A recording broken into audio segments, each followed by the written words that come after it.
Se você quer ser tradutor ou intérprete aqui no Japão, eu vou passar para vocês algumas dicas que vai te ajudar muito nessa caminhada. Em primeiro lugar, é muito bom você ter o N1.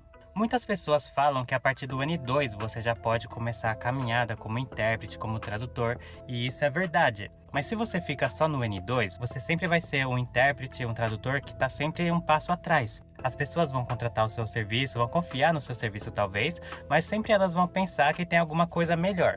Mas se você tem o N1, então nessa parte você vai ter um respeito maior das pessoas, dos clientes, né? As pessoas que precisam do seu trabalho. Em segundo lugar, é muito bom você ter o básico do Word, saber o suficiente para poder fazer uma tradução da certidão de nascimento, casamento, inteiro teor, laudo médicos também, né? E o suficiente que eu falo é para que você possa montar um documento bonitinho, apresentável, para que qualquer órgão possa estar recebendo a sua tradução. Não que fique uma tradução assim, que tem o texto só escrito assim de qualquer jeito, que é uma tradução até que simples, mas meio que mal feito, sabe? Meio que relaxado. Então você tem que ter uma noção de como fazer um documento que os órgãos públicos eles possam receber como um documento assim oficial, né? Você tem que saber usar o Word e caprichar ali no seu serviço. E outro programa muito bom também, que é importante você saber, é o Excel, porque 90% das traduções que você vai fazer é tudo com o Word.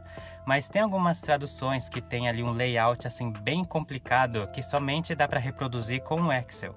Então, nesse caso, se você não sabe utilizar o Excel e não sabe reproduzir o formato, né, daquela tradução, o layout daquela tradução, daí essa tradução vai ficar feia também, né? Então, você tem que saber o Excel para poder reproduzir da melhor forma qualquer tipo de documento que chegar até você.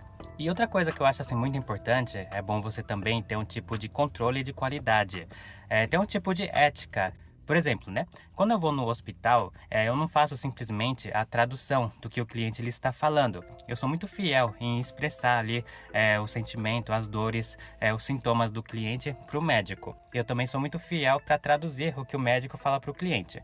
Mas muitas vezes, se você fica somente na interpretação de ambas as partes, às vezes o cliente ele não consegue obter o nome de um diagnóstico, o motivo da dor, ou solicitar ali um exame a mais. Porque muitas vezes o médico ele vê o cliente e sem olhar direito ele já passa ali um remédio.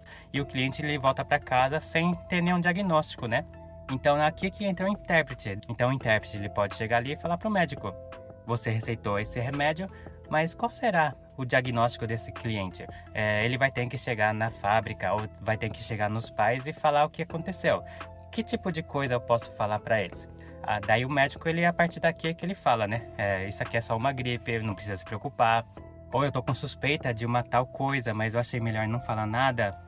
Eu acho melhor voltar na semana que vem pra gente poder ver direitinho, né? Então, muitas vezes o médico aqui no Japão, ele não fala nada e ele só dá o remédio e marca ali uma outra data pra voltar, de retorno, né?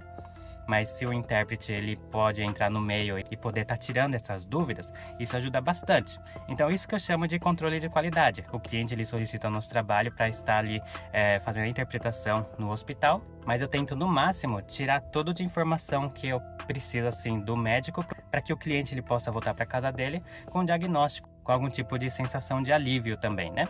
Então eu tento ter isso aí como controle de qualidade. Tem várias outras coisas também, mas tudo isso foi coisas que eu fui adquirindo com as experiências, né, que a gente tem nesse trabalho. Então tem várias coisas, né, que a pessoa precisa aprender para ser um intérprete, e daí eu queria passar só o mais importante aqui nesse vídeo. Muito obrigado e tchau!